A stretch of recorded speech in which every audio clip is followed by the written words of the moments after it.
Hi, my name is Michelle Roberton, and today I felt I wanted to share with you how yoga supported my journey of breast cancer, a double mastectomy, and a reconstruction. In 2013, June 2013, I was diagnosed with breast cancer, and my initial response was one of huge fear. The fear mainly for my children, the pain that I felt I was putting them through, that I was responsible for, and the fear I could see them in, and also the fear of was I going to be around for them, to see them grow up and get married, have children, those kind of things, and to cope with being a mum and being a therapist and still everyday life. I went into a place of denial, which is often quite normal when we as humans go through these huge traumas, that we disassociate and disconnect with the body to enable us to survive and keep to the pressure that society expects of us to keep calm and carry on. I remember the car journey to the hospital for my breast removal, and I was with my son and my friend, and I just it all hit me then. I couldn't be in denial anymore. This was really happening, and there's just this, what did this mean? How was I going to wake up? What was I going to look like? Was I still going to look like a woman? Was I still going to be a woman, seeing as the breast was such a huge part of being a woman, being feminine? Would I still be sexually attractive? All these kind of things running through my head. How bad was the cancer? What was the treatment going to entail afterwards? All these things suddenly hit me. The loss of my breasts, the grieving of my breasts, because these breasts held beautiful memories of feeding my 4 babies. So as you can imagine, or as you're probably aware of, a huge amount of emotions, and overwhelming emotions and trauma.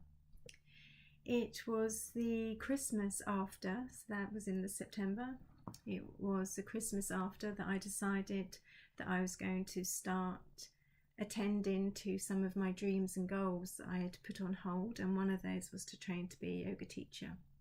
So in the January, I attended a teacher training course.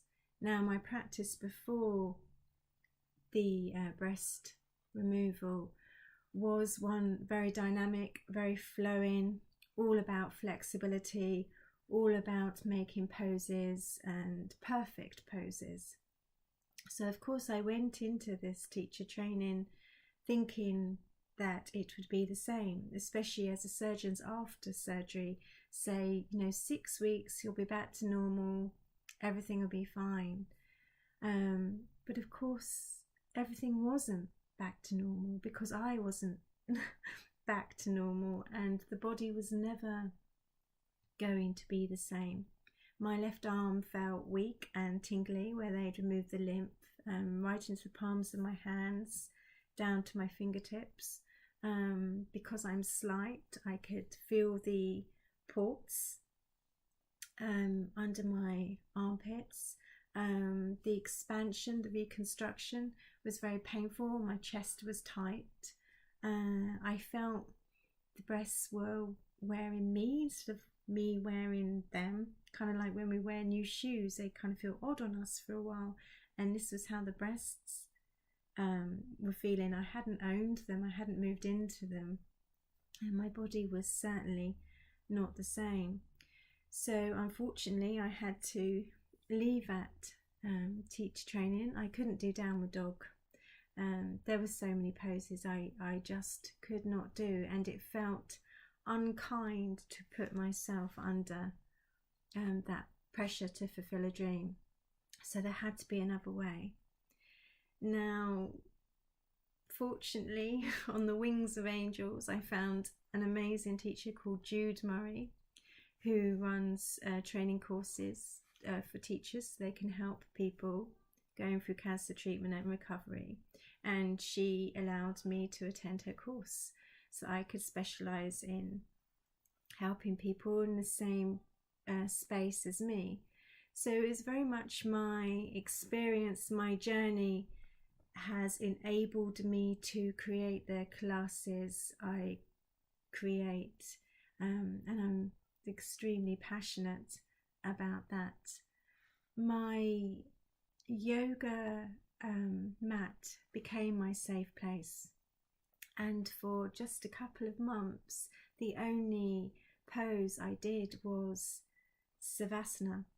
It was allowing my body to feel safe on the ground and to actually just be. The main things after such trauma and surgery and the overwhelming fear of cancer is that we need to rest and restore, and we, as I said before, we disconnect and we disassociate with our body, kind of chuck ourselves out because it's easier to be. My body felt a painful place to live because of the emotions I hadn't dealt with and the fear that felt overwhelming, but also because my body felt a painful place to be. So it was easier to disassociate. And Savasana very much enabled me to start to feel at ease. My yoga practice 3 years prior was, like I said, dynamic and flowing, and yoga took on a new meaning to me. It took on the truth of what it is, that it was for everybody, and that actually it means, asana means to feel at ease in a pose, to feel at ease in one's own body. So after Savasana, I began to be able to listen and energetically move my body, and then move my limbs from a space of from the inside out. So rather than forcing the poses upon my body, it was different. I was exploring, being curious. It's kind of like when we're babies and we go from lying on our back to sitting, to crawling, and okay, now I can walk and now I can run, and we explore and we're curious about our body. And then when we're teenagers and we go through all those changes, we're having to relearn how this body is. And I very much felt like a teenager again. I was having to relearn my body, how it moved, how it felt, whether it was a safe place to be. And the yoga mat very much became my safe place where I could feel at home again, because I certainly missed being at home. I certainly missed being me. I certainly missed feeling safe in my own skin. It was just a case of how. So yoga became my how. Yoga helped me through anxiety. Yoga helped me through fear and stress. Yoga helped me become in touch with that fear and that anxiety and meet it and express it and release it. Yoga enabled me to explore my body again and the newness of my body, and to reach a place of acceptance and surrender. I think that's really important. And yoga helped me come home, to my body and feel safe, that actually my body is a safe place to live. Cancer, what has cancer taught me? So much. To grab life, the life and love and relationships and people are only the true things that matter in life, not materials, not busy.